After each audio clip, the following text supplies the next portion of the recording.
এক জঙ্গলের পাশে থাকত দুই বন্ধু, খরগোশ আর বিড়াল।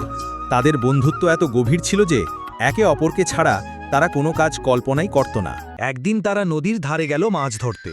অনেকক্ষণ অপেক্ষার পর একটা একটা করে অনেক মাছ তাদের হাতে ধরা পড়ল। খুশি হয়ে তারা আগুন জ্বালালো, কড়ায় তেল দিল আর মাছটা ভাজতে বসে গেল। ঠিক তখন খরগোশ বলল, বন্ধু, আমি একটু কাঠ নিয়ে আসি, আগুনটা যাতে নিভে না যায়, তুমি লক্ষ্য রেখো। এদিকে বিড়ালির চোখ কেবল কড়ার ভাজা মাছটার দিকেই আটকে গেল। সে ভাবল, আহা, যদি এক কামড় খেতে পারতাম।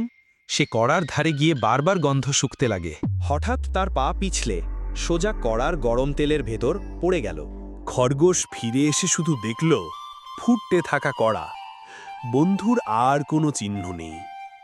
সে কান্নায় ভেঙে পড়ল আর বলল, বন্ধু, যদি একটুখানি ধৈর্য রাখতে আজ আমরা একসাথে খেতে পারতাম। এরপর খরগোশটি কাঁদতে কাঁদতে বলল, প্লিজ আমার বন্ধুর জন্য একটা লাইক সাবস্ক্রাইব করে যাও।